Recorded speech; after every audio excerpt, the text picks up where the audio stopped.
अस्सलाम वालेकुम स्टूडेंट्स, आपको मेरे चैनल मैथ मेथड्स पर खुशामदीद। मैं उम्मीद करती हूँ आप सब खैरियत से होंगे और हम करने जा रहे हैं 9th क्लास का मैथ्स और उसकी एक्सरसाइज नंबर है 1.1 जिसका हमने करना है क्वेश्चन नंबर 2। क्वेश्चन नंबर 2 हमारा सारा इक्वल मैट्रिक्स के ऊपर है। अब जिस सवाल पैदा होता है कि इक्वल मैट्रिक्स क्या है, अगर आपको इक्वल मैट्रिक्स का पता होगा तो आप इसको सॉल्व कर सकोगे ना। तो हम पढ़ते हैं इक्वल मैट्रिक्स के बारे में। इक्वल मैट्रिक्स क्या होते हैं? वो कहते हैं the matrix A and B is equal, कि मैट्रिक्स ए और बी इक्वल होंगे कब?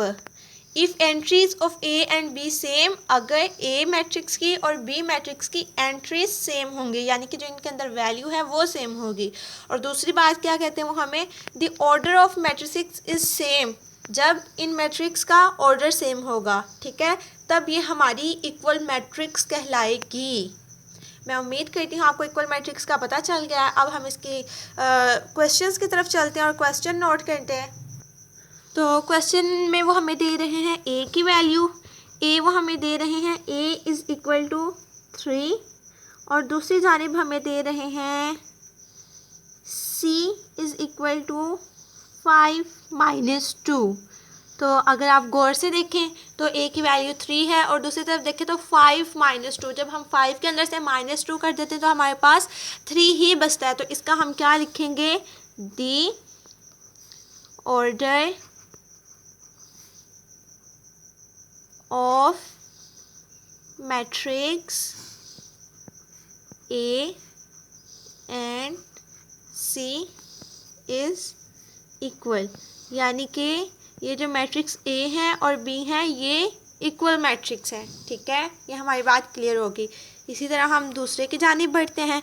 दूसरा वो हमें बी प्रोवाइड कर रहे हैं, B is equal to 3 and 5 और दूसरी जानिब आई की वैल्यू दी गई है, आई इज़ इक्वल टू 3 and 3 + 2। तो स्टूडेंट्स आप देखें 3 and 3 सेम और 5 और 3 + 2 कर दे तो वो 5 ही होता है। इसका मतलब कि ये जो हमारे मैट्रिक्स हैं ये भी क्या हैं? इक्वल मैट्रिक्स हैं। तो हम क्या लिख देंगे? The matrix B and I is equal matrix. Okay, मैं उम्मीद करती हूँ आपको समझ आ रहा होगा और अगर आपको समझ ना आए तो आप मुझे कमेंट करें, मैं आपको दोबारा समझा दूँगी, ठीक है। इसी तरह आगे वो हमें दे रहे हैं डी। डी की वैल्यू क्या है? डी इज़ इक्वल टू हमारे पास डी की वैल्यू है 5 and 3। तो अगर हम अपने पूरे क्वेश्चन के अंदर देखें ना, क्वेश्चन नंबर 2 के अंदर जितनी भी उन्होंने हमें वैल्यूज़ प्रोवाइड की हुई हैं उसके अंदर कोई भी वैल्यू ऐसी नहीं है जो डी के इक्वल हो। तो इसलिए हम क्या लिखेंगे? The matrix D is not equal to any matrix, is not equal to any matrix, यानी कि मैट्रिक्स डी किसी भी मैट्रिक्स के इक्वल नहीं है। कोई भी हमें ऐसी वैल्यू प्रोवाइड नहीं की गई है जो इसके इक्वल हो। आगे हम करते हैं ई का।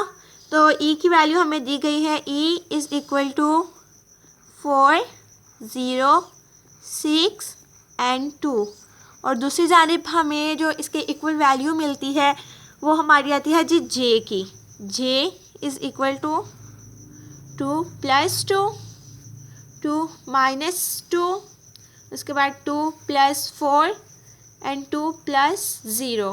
तो स्टूडेंट्स अगर आप गौर से देखें 4 इस तरफ 2 + 2 4 इक्वल हो गए, 2 - 2 0 के इक्वल हो गया, 2 + 4 6 के इक्वल हो गया और 2 + 0 2 के इक्वल हो गया, यानी कि the matrix of E and J equal matrix हैं।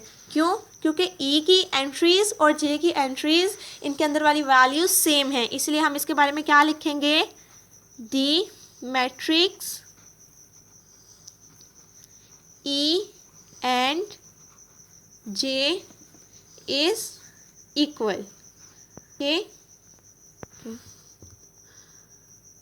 तो स्टूडेंट्स अगर आप अपने क्वेश्चन में देखें एच की वैल्यू को, तो एच की वैल्यू जो हमें प्रोवाइड की गई है वो है 4 0 6 and 2।